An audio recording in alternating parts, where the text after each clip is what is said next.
So critical inclusivity asks us to consider all the many dimensions of people's positioning and status in schools and their families and their communities, and to say, how do we create opportunity for everyone to be academically, emotionally, socially successful in this context?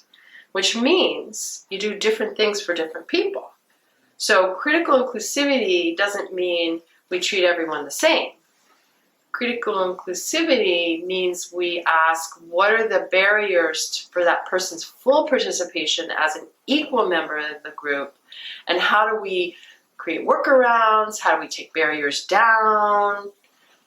Critical inclusivity is a direction we're moving towards, right? So with many points of entry along the way.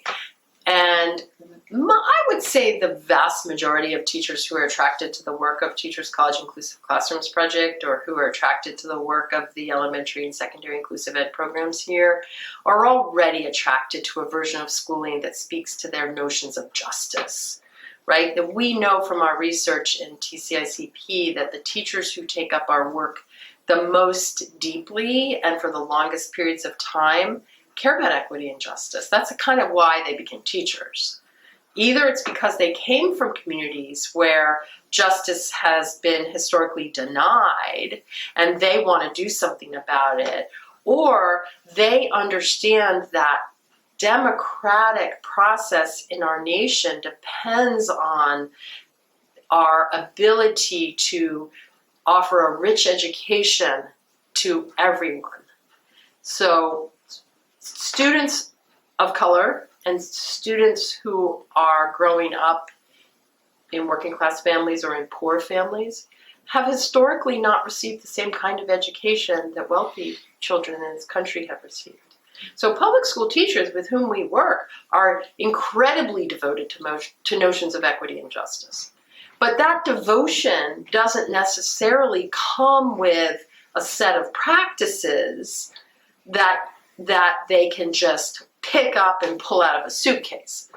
They're in the micro moments, right? So the decisions you make as a teacher who's devoted to issues of critical inclusivity are so numerous, you can't do them all. So some of them are about what texts I put in front of my students. But it's not just what text, but how do I use those texts?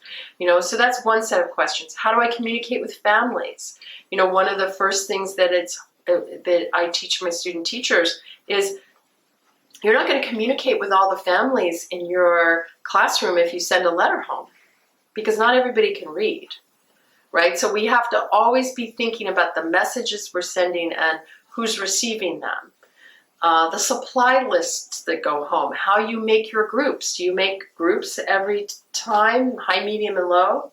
Because we know if you make low groups, that the low groups historically get more rote kinds of learning opportunities. So how do you make sophisticated, complex, conceptual curriculum accessible to students even with intellectual disabilities? How do you get beyond bell curve thinking? How do we bring community members into the classroom so if we don't know about something, that community member can help teach towards it? Who is being positioned and how are they being positioned in the classroom by your community and by your pedagogy?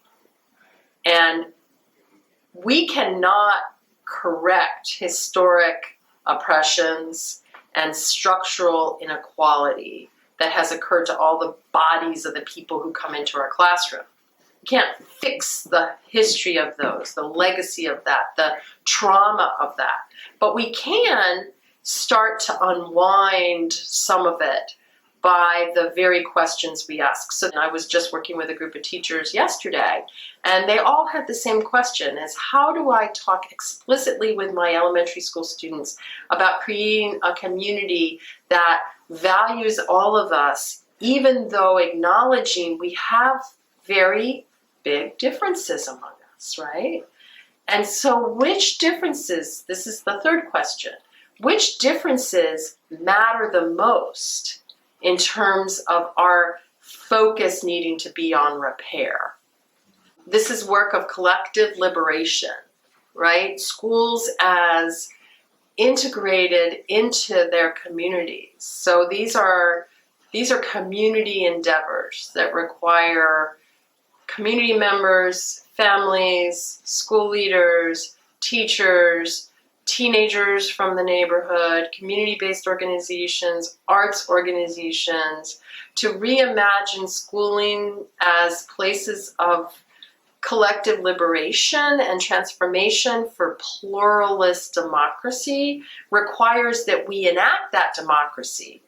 So for me, in this time when we think a lot about resistance to, accountability movements, of resistance to authoritarian state structures, of resistance to white supremacy, we have to think about not just resisting the outside badness, but building the inside alternative goodness.